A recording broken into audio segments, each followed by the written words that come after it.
बोलो भक्तवत्सल भगवान की, श्री वृंदावन बिहारी लाल की, अलवेली सरकार की जय जय श्री राधे, जय जय श्री राधे, जय जय श्री राधे।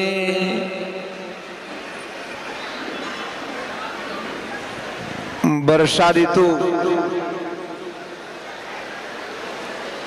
जल बरसने वाली ऋतु है। इस ऋतु में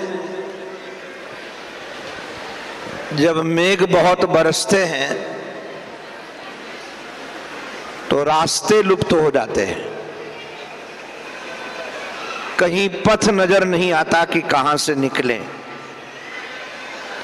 चारों तरफ जल भरा हुआ है। ऐसे ही समाज में जब अधर्म का तांडव बढ़ता है तो सतपंथ नजर नहीं आते हैं,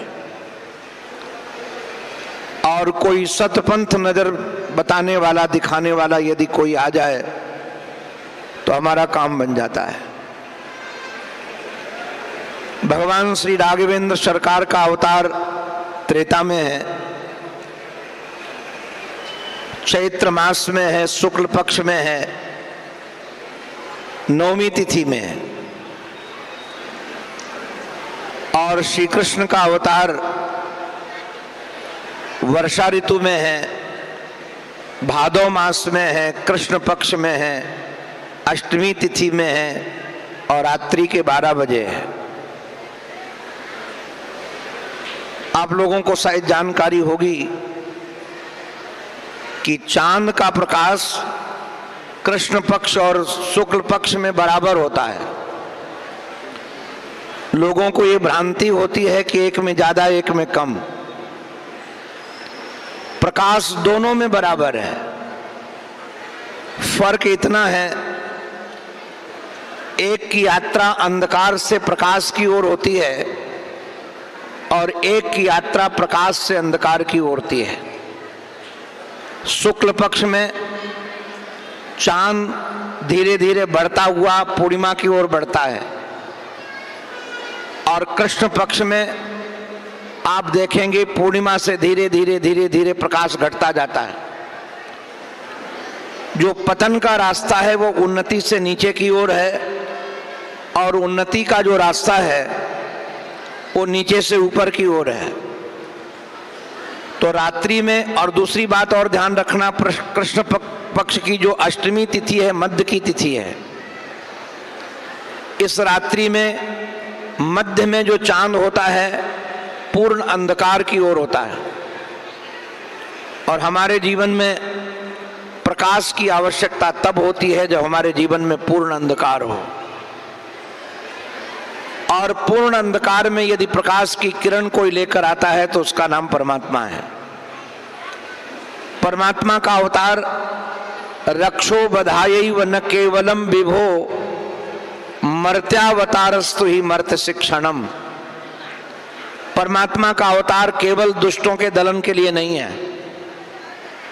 दुष्टों का उद्धार तो परमात्मा एक संकल्प मात्र से कर सकते हैं। भगवान राघवेंद्र सरकार के पास ऐसा बाण था, वह बाण कहीं भी बैठकर मारते और संकल्प करके व्यक्ति को मारते तो उसकी गर्दन काटकर वो बाण उनके तरकस में आ जाता। रावण के यहां राम को जाने की जरूरत नहीं थी, कृष्ण को भी कंस को मारने की जरूरत नहीं थी वहां जाकर के। आप देखिए कैसा दिव्य वातावरण हो रहा, ऐसे ही वातावरण में कृष्ण का प्राकट्य हुआ है। ऐसे ही परितः जल बरस रहा था, मेघ गरज रहे थे, चारों तरफ जल जल जल जल जल ही हो रहा था।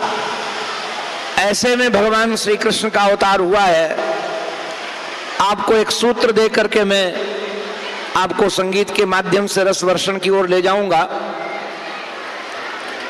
जीवन में चाहे जैसी परिस्थिति हो, कभी हिम्मत नहीं हारना। और जीवन में चाहे जैसी परिस्थिति हो, कभी अपने मुस्कान में थकान कम लाना। और आपको एक बात कहना चाहता हूं, जो दुखी रहते हैं, रोते रहते हैं, उन पर लोग दया तो करते हैं किंतु प्रेम नहीं करते। आपको दया का पात्र नहीं बनना है। हमारे श्री कृष्ण के जीवन में कभी विचार करिएगा, जेल में पैदा हुए, दूसरे माता पिता के यहां पले, छठी नहीं पूजी उस दिन से पूतना जैसी राक्षसी, तृणावर्त जैसा राक्षस, अघासुर, बकासुर, ये कोई सामान्य असुर नहीं थे।